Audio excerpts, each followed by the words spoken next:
जय हिंद दोस्तों, मैं हूं लक्ष्य सिंह और आप देख रहे हैं मिस्टर डेविल टीच। आज हम कक्षा 10वीं का सामाजिक विज्ञान का मॉडल पेपर का सॉल्यूशन करेंगे, जिसमें दीर्घ उत्तरीय प्रश्न है। प्रश्न संख्या 7 से 8 तक दीर्घ उत्तरीय है। इनमें से किसी एक का ही उत्तर देना है। प्रत्येक के लिए कितने अंक मिलेंगे? 4 अंक मिलेंगे। ठीक है, आइए प्रश्न पढ़ते हैं।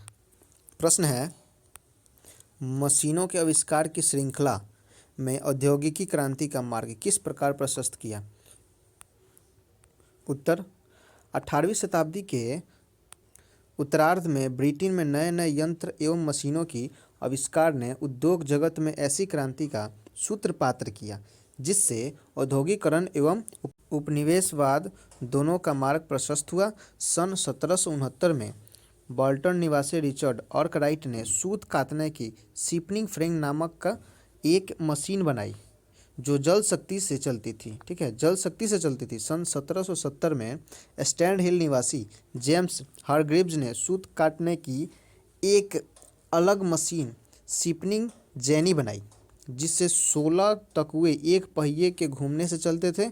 अतः इसकी सहायता से 8 सूत एक साथ काटा जा सकता था। ठीक है, फिर क्या हुआ? सन 1773 में लंकाशायर के जॉन के ने फ्लाइंग शॉट्स का आविष्कार किया, जिसके द्वारा जुलाहे बड़ी तेज से काम करने लगे और धागे की मांग बढ़ गई। सन 1779 में सैमुअल क्रम्पटन ने शिपनिंग म्यूल बनाया जिससे बारीक सूत काटा जा सकता था। फिर सन 1785 एडमंड कार्टराइट ने वाष्प से चलने वाला पावर लूम नामक करघा तैयार किया। ठीक, फिर टॉमस बेल के बेलनाकार छपाई के आविष्कार ने तो सूती वस्त्रों की रंगाई एवं छपाई में नई क्रांति ला दी। ठीक है, क्या था कि टॉमस बेल ने जब आविष्कार किया तो सूती वस्त्रों की रंगाई और छपाई दोनों हो जाती थी। इन आविष्कारों के फलस्वरूप 1820 ईस्वी तक ब्रिटिश सूती वस्त्र उद्योग में काफ़ी वृद्धि हुई और इन उद्योगों में सन 1769 में जेम्स वाट द्वारा बनाया गया वाष्प इंजन की भी बहुत महत्वपूर्ण भूमिका थी। चूँकि वस्त्र उद्योग की प्रगति कोयले एवं लोहे के उद्योग पर बहुत अधिक निर्भर करती है, इसलिए अंग्रेज़ों ने इस उद्योगों पर बहुत अधिक ध्यान दिया। अब मशीनों एवं नए नए यंत्रों के आविष्कार ने फैक्ट्री प्रणाली को विकसित किया और फलस्वरूप उद्योगों तथा व्यापार में नए नए केंद्रों का जन्म हुआ। ठीक है, बढ़ते हैं अगले प्रश्न पर। ये दीर्घ उत्तरीय प्रश्न है, इसलिए थोड़े लंबे होंगे, तो इसको याद कीजिएगा, याद करने का प्रयत्न कीजिएगा।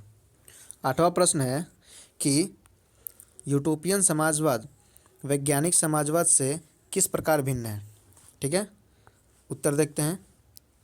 उत्तर है कि यूटोपियन समाजवादी क्या थे? आदर्शवादी थे। उनके कार्यक्रम की प्रवृत्ति अव्यावहारिक थी। इन्हें स्वप्नदर्शी समाजवादी कहा गया क्योंकि उनके लिए समाजवाद एक सिद्धांत मात्र था। ठीक, प्रथम यूटोपियन समाजवाद जिसने समाजवादी विचारधारा के विकास में महत्वपूर्ण योगदान दिया वह फ्रांसीसी विचारक सेंट साइमन था। ठीक, उसका मानना था कि राज्य और समाज का पूर्ण गठन इस प्रकार होना चाहिए जिससे शोषण की प्रक्रिया समाप्त हो तथा समाज के गरीब तबकों की स्थिति में सुधार लाया जाए। और एक अन्य महत्वपूर्ण यूटोपियन विचारक चार्ल्स फूरिये था। वह आधुनिक औद्योगिकीवाद का विरोध था तथा उसका मानना था कि श्रमिकों को छोटे नगर अथवा कस्बों में काम करना चाहिए, इससे पूंजीपति उनका शोषण नहीं कर पाएंगे। दूसरे प्रकार के समाजवादी में फ्रेडरिक एंगेल्स, कार्ल मार्क्स और उनके बाद चिंतक समयवादी कहलाए। ये लोग समन्वय के स्थान पर वर्ग संघर्ष की बात की। इन लोगों ने समाजवाद की एक नई व्याख्या प्रस्तुत की जिससे वैज्ञानिक समाजवाद कहा जाता है।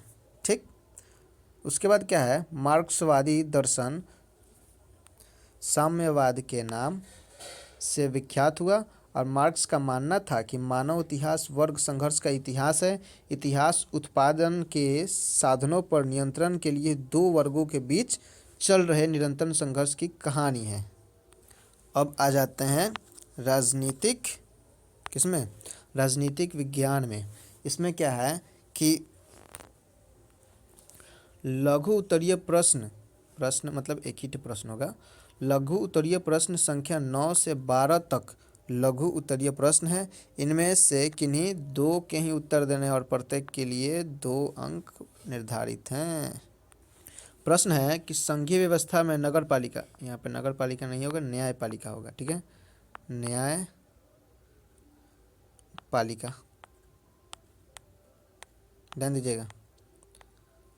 हाँ, तो संघीय व्यवस्था में न्यायपालिका की क्या भूमिका होती है। उत्तर पर चलते हैं। संघीय व्यवस्था में एक स्वतंत्र न्यायपालिका होती है जो केंद्र और राज्य सरकारों के बीच अधिकारों और शक्ति के बंटवारे के संबंध में उठने वाले कानूनी विवादों को हल करता है। ठीक है, अगला प्रश्न क्या है कि अगला प्रश्न है कि सांप्रदायिकता लोकतंत्र को किस प्रकार प्रभावित करती है। उत्तर देखते हैं कि ऐसी राजनीति विचारधारा को धर्म से संचालित होने लगे तो सांप्रदायिकता का प्रभाव राजनीति पर स्पष्ट रूप से दृष्टिगोचर होने लगता है। कभी कभी एक संप्रदाय विशेष के हितों की खातिर संविधान के उपबंधों के विरुद्ध जाकर निर्णय लिए जाते हैं। राजनीतिक दल चुनावों में अक्सर किसी संप्रदाय विशेष के लोगों का मत हासिल करने के लिए सांप्रदायिक कार्ड खेलने का प्रयास करता है। अगला प्रश्न है 11वां नंबर, सत्ता का विकेंद्रीकरण क्यों आवश्यक है। ठीक है, क्यों आवश्यक, यहाँ पर हो नहीं लगा है। आंसर देखते हैं। तो उत्तर कह रहा है कि सत्ता में विकेंद्रीकरण आवश्यक है क्योंकि शासन सत्ता को एक स्थान पर केंद्रित करने के बजाय उसे स्थानीय स्तरों पर विभाजित किया जाना चाहिए ताकि आम आदमी को सत्ता में भागीदारी सुनिश्चित हो सके और वह अपने हितों एवं आवश्यकताओं के अनुरूप शासन संचालन में अपना योगदान दे सके। ठीक है, 12वां प्रश्न क्या है कि राजनीतिक दलों को लोकतंत्र का ऋण क्यों कहा जाता है। ठीक, राजनीतिक दल, उत्तर है राजनीतिक दल शासन व्यवस्था के पक्ष विपक्ष से अवगत कराते हुए जनता के समक्ष बेहतर विकल्प पेश करता है।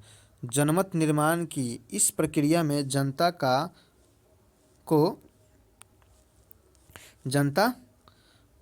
को निर्णय लेने की सुविधा होती है। राजनीतिक दलों के अभाव में चुनाव का कोई अस्तित्व नहीं होता है। चुनाव एवं राजनीतिक दल में जरूरी संबंध है और लोकतांत्रिक देशों में राजनीतिक दल जीवन के अंग बन गए चूँकि इसलिए राजनीतिक दल को लोकतंत्र का प्राण या लोकतंत्र का रीढ़ कहा जाता है। कुछ और भी प्रश्न है इसमें जिसका हम हल अगले वीडियो में देंगे, तो वीडियो बहुत लॉन्ग हो जाएगा। तब तक के लिए जय हिंद। वीडियो पसंद आए तो लाइक करें और अगर चैनल को सब्सक्राइब नहीं किए हैं तो सब्सक्राइब करें। धन्यवाद।